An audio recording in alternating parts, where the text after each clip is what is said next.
All right, so we are on now to installment 3 in Stumbling to Success, Lessons Learned in Communicating Data for Impact. Last time we talked about the craft of creating visualizations, and now we're going to begin to talk about, in essence, broadening that canvas that we're creating so that that canvas can include not only graphs, but also words, yes, and in addition, photos, quotes, and other kinds of contextual information that can help make a case, a persuasive case, that is.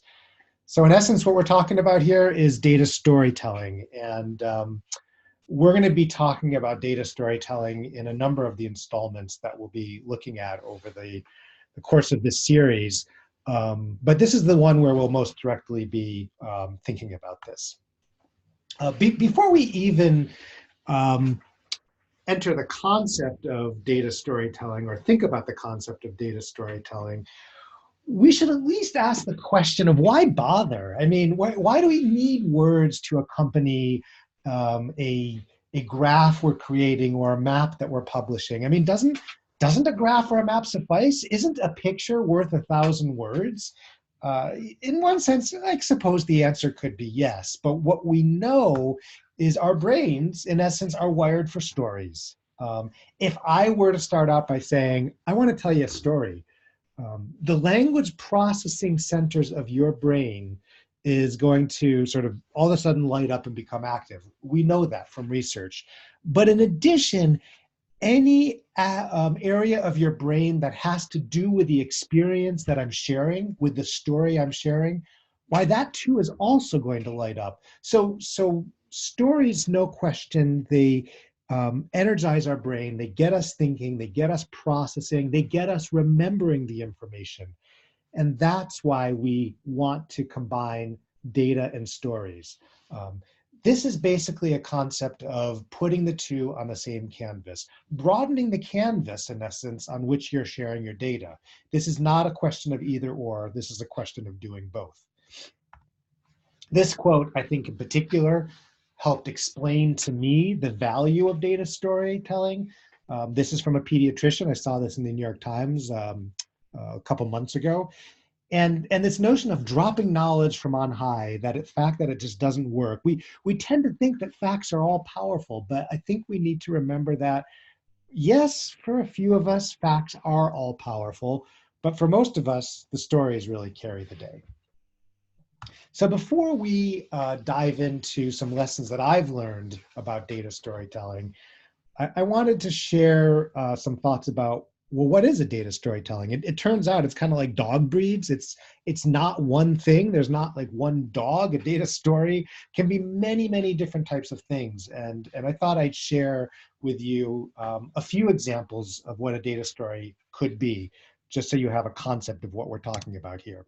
So let's look at some of these. A data story could be a question and answer type piece. Um, and I'm going to go into this into more detail later, but this is it's an intellectual type story. And by the way, as always, you can reach out to me. I'll provide my contact information if you want these slides, which include the links to these examples that I'm sharing. A second type of story is sort of this notion of long form journalism. This is a wonderful piece from Code for America. And as you can see, it's got some heft to it. It's got some length to it. This is not something that they created overnight. Wonderful illustrations, by the way. They're bringing in a lot of facts. They're bringing in a lot of quotes. I have a car payment that's $336 every month, et cetera. And it really is unpacking this in quite a lengthy way. And this obviously can, for some people, be a lot to take on, but this is no question one form of data story.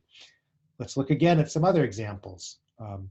I think one very effective form of data storytelling, especially if you're going to be in a setting where you're going to need to present something face to face, is in essence a slideshow. This is one that when I was at the California Healthcare Foundation, I helped fund. And I really appreciated what this one does. This provides digestible chunks of information. Yes, you'd call this a data story, It's, you know, it's sort of walking you through this information using a combination of words and contextual information, and of course the graphs and the maps. Um, but it's not doing this. You're not sliding down through this like you did the long form data story from Code for America. In this case, these are a number of slides that take you through this information. Very effective way of showing this. So those are some. We actually have some more that I want to show you. We looked at these three initially. Here are three more. I wanted to go through these now. So let's look at this notion of an infographic, because I think an infographic can be a very effective form of data storytelling. When I was at the California Healthcare Foundation, we had done some work on maternity care and the quality of maternity care, and the fact that that quality of maternity care can vary from hospital to hospital. What we needed was an effective way of providing this information. Yeah, we had the data for every hospital in California, but we wanted a way into these data, and a story, in this case, a story that personalized it about Sarah, a hypothetical person who goes to a high-performing hospital, and Maya, who goes to a low-performing hospital, was our way into this broader set of information that we were providing. And in this case, this story actually was among the most visited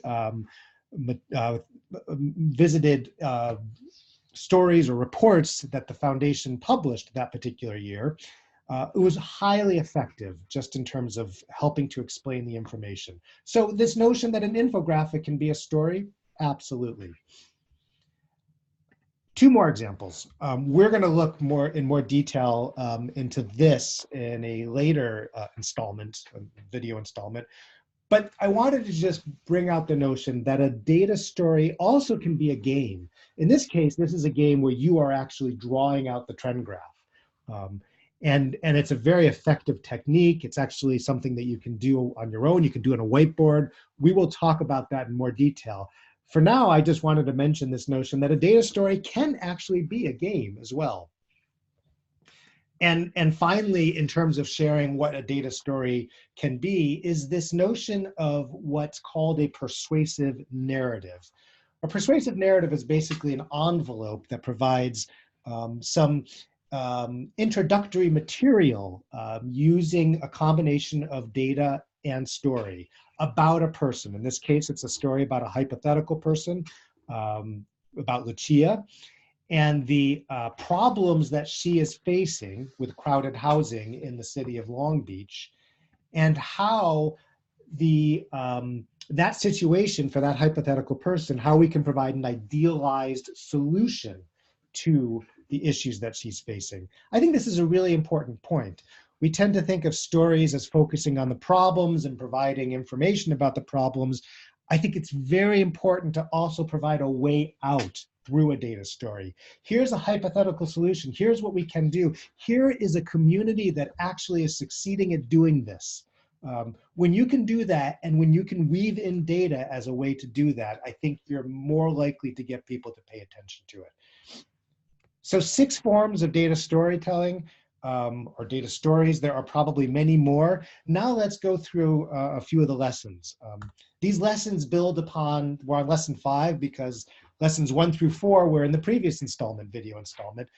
And I'm going to share 2 more right now. Let's start with lesson 5, which is this broad notion of how important it is to create data stories, not just data visualizations.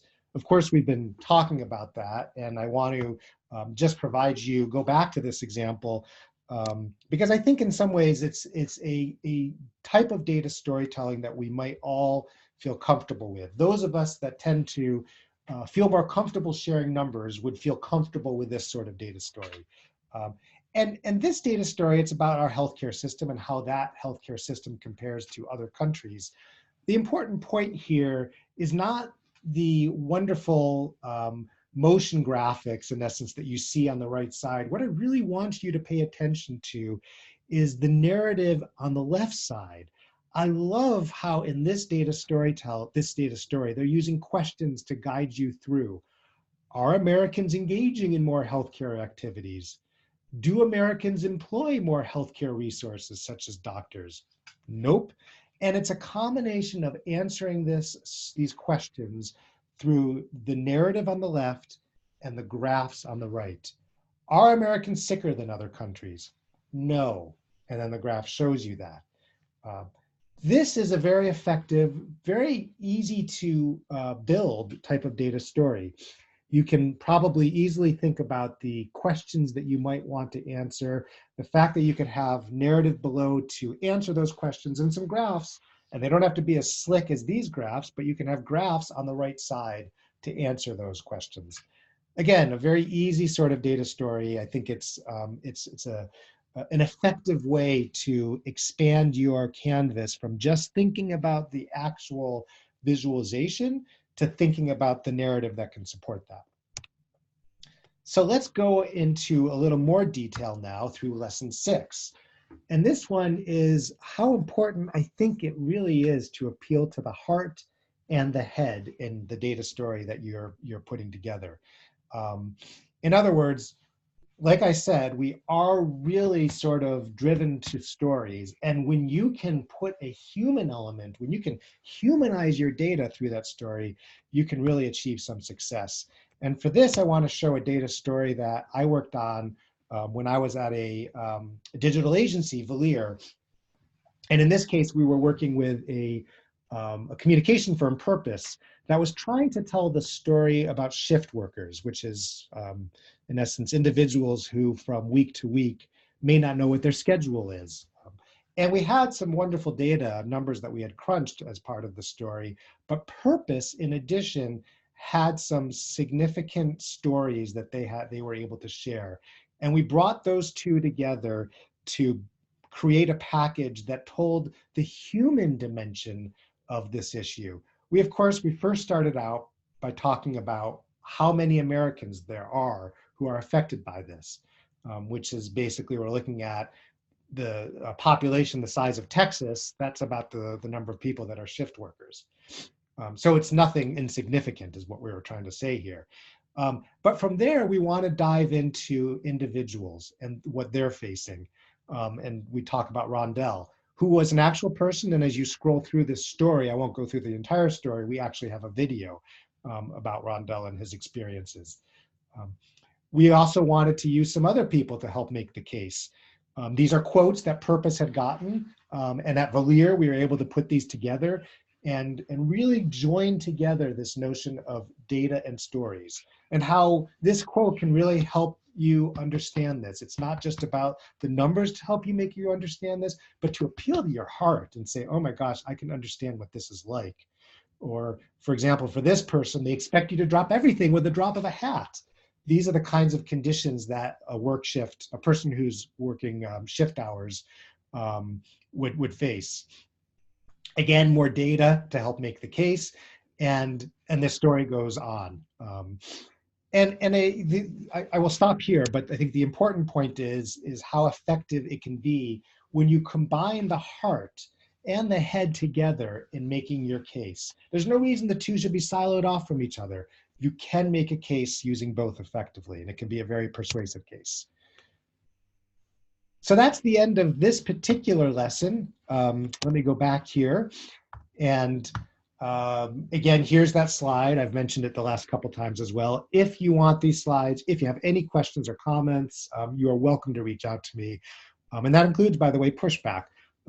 This is the third installment, the third of what will be many. This next installment, we're gonna learn about this concept of not visualizing in a box. And by that, I mean, it's so important to get user input when you're creating your data story and data visualizations. And I'm gonna share some ideas about how to do that. Thanks so much. I look forward to our next one.